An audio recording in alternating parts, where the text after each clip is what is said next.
नमस्कार, वंदे मातरम। दोस्तों, स्वागत है आप सबका सैनिक पाठशाला में। आज के इस वीडियो में 5 महत्वपूर्ण जानकारियां लेके आया हूं। जैसे आप पीछे इस बोर्ड पर देख पा रहे दोस्तों, 5 जानकारियां हैं। इन्हीं जानकारियों को लेकर के आगे बढ़ेंगे। दोस्तों, 2% डीए का डिक्लेरेशन अभी होना है। डीए बढ़कर 58% से 60% होना है। इसकी डिक्लेरेशन को लेकर के मांग उठने लग गई है। कहीं डिक्लेरेशन देरी होने का मतलब 18 महीने का डीएडीआर जिस तरीके से कोरोना काल में फ्रीज हुआ था, उसी तरीके से इस 2% को भी फ्रीज होने के कगार पे तो सरकार नहीं ले जाएगी। यह सवाल भी खड़ा किया जा रहा है। और यह सवाल किसने खड़ा किया है, आगे आपको समझाऊंगा दोस्तों।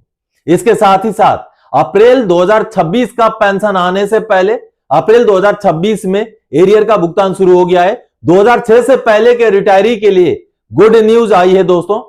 प्री 2006 के रिटायरी को एसीपी का 3,09,368 रुपए का एरियर का भुगतान अभी अप्रैल 2026 के महीने में हुआ है। इसके बारे में भी आगे आपको जानकारी दूंगा।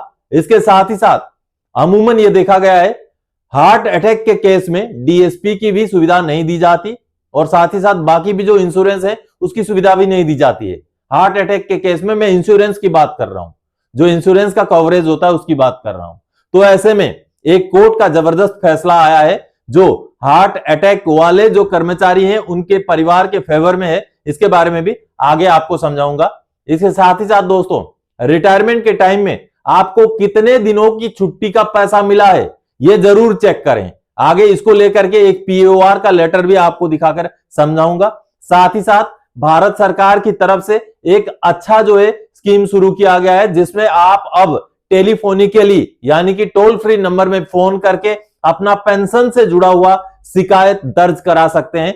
किन किन पेंशनर्स के ये लागू है वो भी आगे हम जानेंगे दोस्तों आज के इस वीडियो में। तो चलिए आगे बढ़ेंगे इन्हीं 5 विषयों को लेकर के। लेकिन आगे बढ़ने से पहले हमेशा की तरह अगर सैनिक पाठशाला चैनल का वीडियो आप पहली बार देख रहे हैं या अभी तक चैनल को सब्सक्राइब नहीं किया है तो चैनल के साथ जुड़े रहने के लिए, इसका हिस्सा बने रहने के लिए और आपसे जुड़ी हुई भरोसेमंद ऑथेंटिक जानकारियां पाते रहने के लिए चैनल को जरूर सब्सक्राइब करें। और वीडियोज अच्छे लगे तो दोस्तों के साथ शेयर करें और साथ ही साथ वीडियोज को हाइप करना भी ना भूलें ताकि यूट्यूब वीडियोज को और भी व्यूअर्स तक पहुंचा सके।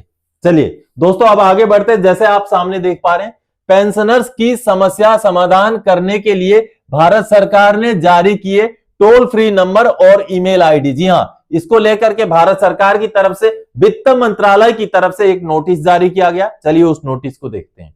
दोस्तों, भारत सरकार की तरफ से पेंशनर्स के लिए एक अहम महत्वपूर्ण जानकारी देते हुए ये नोटिस जारी किया गया है, जो आप सामने देख पा रहे हैं। Government of India central pension accounting office की तरफ से ये नोटिस जारी किया गया है, department of expenditure ministry of finance की तरफ से। नोटिस क्या है देखिए, नोटिस फॉर पेंशनर्स यानी कि पेंशनर्स के लिए है ये notice. CPAO has set up a toll-free call center for registration and redressal of grievances of all central civil pensioners।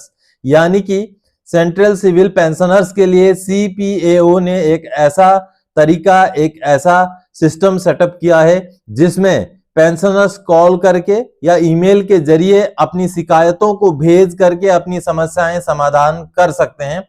और ये टोल फ्री नंबर क्या है देखिए, टोल फ्री नंबर है 1800117788। इस हिसाब से आगे ईमेल आईडी भी है। You may call at the above number two register any grievance with CPAO and obtain the registration number. आप इस नंबर पर कॉल करके आपकी किसी भी शिकायत को दर्ज करा सकते हैं और उसका रजिस्ट्रेशन नंबर आपको मिलेगा, जिसको आपने नोट करके रखना है। The toll-free call center will be operational from 9 AM to 5:30 PM on all working days। यानी कि सभी वर्किंग डेज में सुबह 9 बजे से लेकर शाम को 5:30 बजे तक ये कॉल सेंटर काम करेगा। You may also register your grievance on the website। आप अपना ग्रीवेंस को इस वेबसाइट पर भी रजिस्टर करवा सकते हैं, www.cpao.nic.in, और सेंड इट थ्रू ईमेल। और आप ईमेल के थ्रू से भी भेज सकते हैं और ईमेल आईडी क्या है, cccpao@nic.in। ये आदेश है, सरकारी आदेश। और ये किन पेंशनर्स को लागू है दोस्तों, ये लागू है ministries except railways, post and telecommunication and defence. यानी कि जो रेलवे के, पोस्टल विभाग के और टेलीकम्युनिकेशन के और डिफेंस के जो पेंशनर हैं उनको छोड़ करके बाकी जितने भी विभागों के पेंशनर हैं उनके लिए ये शिकायत का जो पोर्टल है या ये जो शिकायत का ये जो टोल फ्री नंबर है वो काम करेगा। तो चलिए दोस्तों अब आगे बढ़ते हैं अगली जानकारी की ओर। क्या आपको रिटायरमेंट के समय पूरा छुट्टी का पैसा मिला? चेक करें अपना एफएसए। जी हां दोस्तों आप जब रिटायर होके आए तो आपने सर्विस के दौरान कितने दिनों का छुट्टी जमा किया वो कई सारे पेंशनर्स को पता होता है, कई को पता भी नहीं होता है, लेकिन आपका एफएसए में आपको कितने दिनों का छुट्टी का पैसा मिला वो दर्ज होता है। तो आपने जितना दिनों का जमा किया था क्या आपको उतने ही दिनों का पैसा मिल गया? बहुत सारे केसेस में ऐसा पाया गया है कि पेंशनर्स को जितने दिनों का छुट्टी जमा का पैसा मिलना चाहिए था उतने दिनों का ना मिलके कम दिनों का मिला है। और खास करके ये तब होता है जब आप रिटायरमेंट के आखिरी टाइम में जो छुट्टी जमा करते हैं वो आपका सिट्रोल में या रिकॉर्ड ऑफिस में अपडेट नहीं हुआ होता है, जिस वजह से पहले जितना अपडेट हो गया उसी का पैसा आपको एफएसए में मिलता है।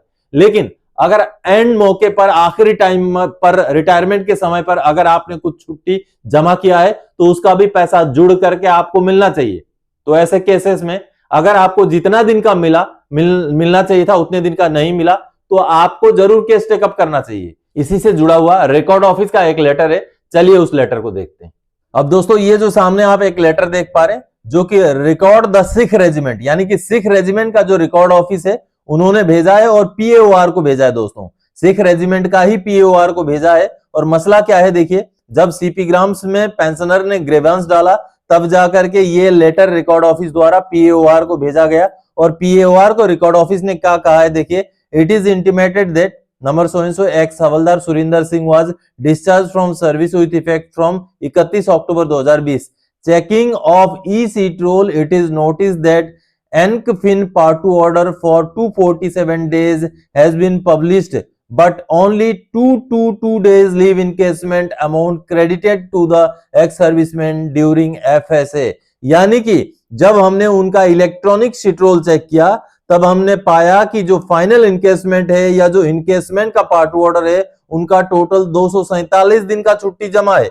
लेकिन एफएसए में जो हमने पाया यानी कि फाइनल सेटलमेंट ऑफ अकाउंट जो हमने चेक किया तो उसमें हमने पाया कि उनको केवल 222 दिन का ही छुट्टी का पैसा दिया गया है।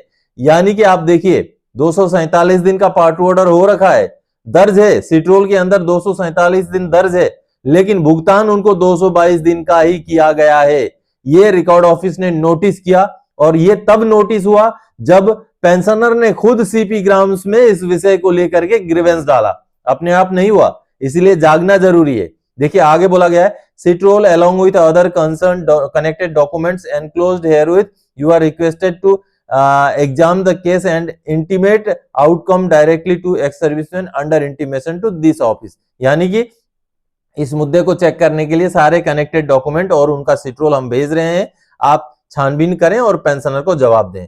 अब छानबीन क्या करना है, अगर 247 दिन का छुट्टी का पार्ट ऑर्डर हो रखा है, केवल 222 दिन का उनको भुगतान हुआ है, तो जो भी बचे हुए 25 दिन का भुगतान है वो किया जाना चाहिए पीओआर द्वारा। देखिए तो इस तरीके से छूट जाता है, आपको भी जागरूक बनना है दोस्तों। चलिए अब अगली जानकारी दोस्तों, हार्ट अटैक के केस में भी डीएसपी अकाउंट में इंश्योरेंस का फायदा देने के लिए एसबीआई को कंज्यूमर कोर्ट का आदेश। जी हां दोस्तों, अमूमन ये देखा गया है कि इंश्योरेंस जो क्लेम हम करते हैं वैसे में चाहे डीएसपी अकाउंट का हो चाहे बाकी इंश्योरेंस स्कीम का हो, आपको जब जो एक्सीडेंटल डेथ इंश्योरेंस का जो हम क्लेम करते हैं उसमें हार्ट अटैक वाले केस में कंपनियां या बैंक्स देने से मना करती हैं, लेकिन इसको लेकर के एक डिस्ट्रिक्ट कंज्यूमर कोर्ट की तरफ से शानदार फैसला आया है। चलिए फैसले की कॉपी को देखते हैं। दोस्तों ये सामने आप एक कंज्यूमर कोर्ट का बेहद अहम महत्वपूर्ण आदेश का कॉपी देख पा रहे हैं जो कि 20 मार्च 2026 का आदेश है और यह आदेश district consumer disputes redressal commission Hisar का है। जी हां, और आप देखिए यहां पर कंप्लेंट नंबर वगैरह सब कुछ है और 2022 में यह केस दायर किया गया था जिसका अभी डिसीजन 2026 में मिला है और आप देख पा रहे हैं। और यह केस है संतोष कुमारी जी का, जिनकी उम्र केस दायर करते समय 40 साल की थी और वो लेट विजय कुमार की धर्मपत्नी है जिन्होंने ये केस किया था। और ये केस किसके खिलाफ था, स्टेट बैंक ऑफ इंडिया के खिलाफ था, जो ब्रांच ऑफिस है उसके खिलाफ था, फिर स्टेट बैंक ऑफ इंडिया का रीजनल ऑफिस उसके खिलाफ था, साथ ही साथ यूनाइटेड इंश्योरेंस कंपनी के भी खिलाफ था। अब देखिए, और complaint under section 35 of consumer protection act 1986, और ये जज साहब जो थे वहां के मेंबर जो थे, श्री जगदीप सिंह प्रेसिडेंट थे, फिर मिसेस रजनी गोयल जो मेंबर थी, फिर डॉक्टर अमिता अग्रवाल जो मेंबर थी। तो देखिए, अब इसमें देखिए ऑर्डर क्या हुआ है। ऑर्डर का हालांकि ये पहला पेज है। अब देखिए यहां पर जो ऑर्डर हुआ है, complainant has filed this complaint under section 35 of consumer protection act, the respondents OPs herein after to be referred as OPs with the prayer for directing the OPS to pay insured amount of rupees 30 lakh along with interest at the rate of 18% per annum from the date of filing of this claim documents। यानी कि दोस्तों ये जो case था ये file किया गया था 18% इंटरेस्ट के साथ 30 लाख रुपए का इंश्योरेंस का अमाउंट देने के लिए, क्योंकि ये केस था हार्ट अटैक का। अमूमन डीएसपी की सुविधा या बाकी भी इंश्योरेंस की सुविधा हार्ट अटैक के केस में जब नहीं दिए जाते तब जाकर के पेंशनर को इस तरीके से कोर्ट के पास जाना पड़ता है। और कंज्यूमर कोर्ट ने कहीं ना कहीं जो पेंशनर की जो धर्मपत्नी है, जिनकी मृत्यु हुई है, कर्मचारी उनकी धर्मपत्नी है, उनके फेवर में ये फैसला सुनाया है और 9% ब्याज के साथ जो इंश्योरेंस का अमाउंट है उसको भुगतान करने का आदेश सुनाया है कंज्यूमर कोर्ट ने। तो कहीं ना कहीं दोस्तों एक अहम और मोटिवेट करने वाला ये फैसला है। चलिए अब अगली जानकारी की ओर आगे बढ़ते दोस्तों। मांग उठ रही है 60% डीए बढ़ोतरी का डिक्लेरेशन जल्दी करे सरकार, नहीं तो 18 महीने का डीए की तरह फ्रीज न हो जाए। जी हां दोस्तों मनजीत सिंह पटेल जी ने एक ट्वीट किया है एक्स पर, और मनजीत सिंह पटेल जो है वो है ओपीएस मांग समिति के केंद्रीय जो है प्रेसिडेंट है। ओपीएस मांग समिति है उसका केंद्रीय प्रेसिडेंट है। देखिए उन्होंने क्या कहा है, डॉक्टर मनजीत सिंह पटेल, उन्होंने कहा है देश भर के कर्मचारी और पेंशनर्स जनवरी से बढ़ने वाले डीए का इंतजार कर रहे हैं। ऐसा पहले कभी नहीं हुआ जब इतनी देरी हुई डीए अनाउंसमेंट करने में। कर्मचारियों में इस आशंका की सुगबुगाहट है कि सरकार अमेरिकी ईरान की युद्ध के चलते कोरोना काल की तरह डीए को फ्रीज करना चाहती है। अगर सरकार की नीयत साफ है तो तुरंत इस पर स्पष्टीकरण देना चाहिए कि इतनी देरी की वजह क्या है और कब तक ऐलान हो जाएगा। यानी कि कहीं ना कहीं आशंका जताई जा रही है, जैसे 18 महीने का डीएडीआर फ्रीज हो गया था उसी तरीके से अभी जो बढ़ोतरी मिलना है वो भी फ्रीज तो नहीं कर रही है सरकार, क्योंकि इसको डिक्लेरेशन में देरी कर रही है सरकार। वैसे मेरा पर्सनली मानना है ऐसा कुछ नहीं होने वाला है, आगे बहुत जल्दी ही डीए का 2% का डिक्लेरेशन हो जाएगा और हमें डीए 58 के बजाय 60% के हिसाब से मिलना शुरू हो जाएगा। चलिए कोई कुछ बोलता है अलग बात है, लेकिन मेरा मानना तो यह है ऐसा कुछ नहीं होने वाला। चलिए अब अगली जानकारी दोस्तों, खुशखबरी, अप्रैल के पेंशन से पहले प्री 2006 के पेंशनर को मिला एसीपी का तोहफा और 3,09,368 का एरियर स्पर्श से। जी हां दोस्तों, अब ये जो मैसेज देखिए, ये स्पर्श की तरफ से आया मैसेज है, 3,09,368 रुपए का एरियर का भुगतान पेंशनर को हो गया। दोस्तों पहले ऐसा होता था कि 2006 से पहले के रिटायरीज को एसीपी लागू है नहीं लागू है, कब तक के रिटायरीज को लागू है, पेंशनर्स को पता ही नहीं चलता था। लेकिन सैनिक पाठशाला के सोशल मीडिया में आ जाने के बाद बहुत सारी ऐसी जानकारियां हैं जो पेंशनर को पता चलने लगी और उनको उसका फायदा मिलने लगा। ऐसा ही एक स्कीम है एसीपी, जो बहुत सारे पेंशनर्स एलिजिबल होते हुए भी नहीं पा रहे थे, लेकिन अब सैनिक पाठशाला से जुड़ने के बाद पेंशनर्स को उसका फायदा मिलने लग गया है। अभी अप्रैल के महीने में पेंशनर को 3,09,368 रुपए का एरियर का भुगतान हुआ है। और दोस्तों उनका जो पीपीओ जारी हुआ है कुछ ही दिनों पहले, उस पीपीओ के कॉपी को पहले देख लेते हैं। दोस्तों ये जो स्पर्श का पीपीओ आप देख पा रहे हैं, ये एक 2006 से पहले के रिटायरी पेंशनर का पीपीओ है, जिनका डेट ऑफ रिटायरमेंट 28 फरवरी 2005 है। दोस्तों 7 अगस्त 2003 से 31 दिसंबर 2005 तक के जितने भी रिटायरी हैं उनको एसीपी स्कीम लागू है। 10 साल सर्विस होने पर नायक का एसीपी और 20 साल सर्विस होने पर हवलदार का एसीपी, जिसकी जानकारी पहले नहीं हुआ करती थी। लेकिन सैनिक पाठशाला के सोशल मीडिया में आने के बाद, सैनिक पाठशाला से पेंशनर का जुड़ाव हो जाने के बाद अब ऐसे केसेस प्रोसेस होने लगे और स्पर्श द्वारा भी पीपीओ निकाला जाने लगा। जो पीपीओ आप सामने देख पा रहे हैं अभी हाल फिलहाल का पीपीओ है, जो कि सागर घोष जी का है। इनको जैसे पता चला केस टेकअप किया गया, अब इनका ये एसीपी लागू करके जो है पीपीओ निकला है। लेकिन ये पीपीओ गुड पीपीओ नहीं है दोस्तों, बेशक इनको 3 लाख से ऊपर का एरियर मिल गया है, लेकिन इनको और भी एरियर मिलना है, जो आगे मैं आपको समझाऊंगा। देखिए, ये नायक टाइम स्केल नायक रैंक से रिटायर हुए थे, लेकिन जैसे इन्होंने इनको पता चला सैनिक पाठशाला के थ्रू से कि इनका 20 साल लेंथ ऑफ सर्विस पूरा होने की वजह से इनको एसीपी हवलदार लागू है, तो केस टेकअप करने के बाद इनका ये पीपीओ निकला, जिसमें आप देख पा रहे हैं पे लेवल इनका 04 से 05 कर दिया गया, क्योंकि हवलदार का पे लेवल 05 होता है और एसीपी हवलदार को हवलदार के बराबर का ही पेंशन लागू होता है।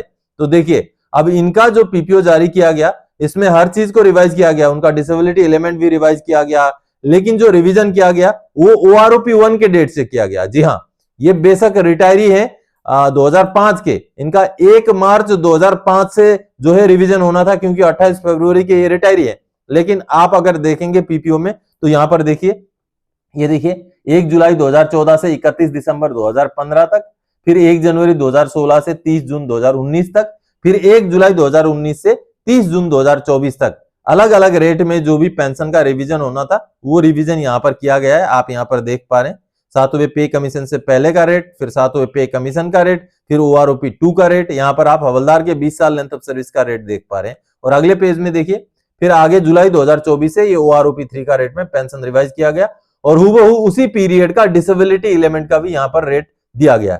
यानी कि उनका रिटायरमेंट के डेट से लेकर के जून 2014 तक का रिवीजन इस पीपीओ में मौजूद नहीं है, इसलिए मैं इसको गुड पीपीओ नहीं कह रहा हूं। अगर ये इसमें अगर पूरा इनिशियली उनका रिटायरमेंट के डेट से अभी तक का अगर रिवीजन होता, तब ये गुड पीपीओ कहलाता। लेकिन बहरहाल इनको कुछ भी हो, 3 लाख से ऊपर का एरियर मिल चुका है, आगे अब इनको रिटायरमेंट के डेट से लेकर जून 2014 तक का भी एरियर जरूर मिलेगा सैनिक पाठशाला के साथ सहयोग की वजह से। अब देखिए, अब यहां पर इनका जो पीपीओ जारी किया गया, ये देखिए पहले नो एमएससीपी था, अभी हवलदार ग्रेड का उनको एसीपी दिया गया, और सारा डिटेल जो है चेंज हो गया, उनका पे इन पे मैट्रिक्स वगैरह सब कुछ चेंज हो गया, उनका पे लेवल भी 04 से 05 हो गया। इन पेंशनर को मार्च के महीने में पीपीओ जारी हुआ, और अभी अप्रैल 1 तारीख को उनका खाते में एरियर भी क्रेडिट कर दिया गया। अब पेंशनर ने एक वीडियो संदेश भेजा है, उसको सुन लीजिए। मैं सागर घोष 2024 साल में सैनिक पाठशाला का वीडियो देखकर पता चला मुझे एसीपी हवलदार लागू है। फिर सर से कांटेक्ट किया और कार्रवाई करते रहा। 2 साल बाद मुझे 3,09,000 एरियर प्लस 4,300 रुपया तनख्वाह भी बढ़कर आ गया है और मुझे मिल गया है। सैनिक पाठशाला और शहर को बहुत बहुत धन्यवाद। तो आप सबने देखा दोस्तों, सैनिक पाठशाला के साथ बने रहें, सही जानकारी रखें, सटीक कार्रवाई करें, तभी आपको आपके अधिकार मिल सकते हैं। आपको मेरा व्हाट्सएप नंबर चाहिए और आप मेरे साथ अपनी पेंशन से जुड़ी हुई समस्याओं को डिस्कस करना चाहते हैं, साझा करना चाहते हैं, तो चैनल को ज्वाइन कीजिएगा। जैसे आप चैनल को ज्वाइन करेंगे, फिर मेंबर्स ओनली के लिए जो वीडियोस अपलोड किए जाते हैं, उन वीडियोस को देखेंगे तो आपको व्हाट्सएप नंबर मिलेगा। फिर आप व्हाट्सएप के जरिए मेरे साथ संपर्क करके आपकी जो भी पेंशन से जुड़ी हुई समस्या है उसको साझा कर सकते हैं। तो दोस्तों, आज के इस वीडियो में इन्हीं जानकारियों के साथ आया था। आने वाले समय में और कोई जानकारीदायक आपसे सरोकार रखने वाला विषय लेके मैं फिर से हाजिर हो जाऊंगा। तब तक के लिए जय हिंद दोस्तों।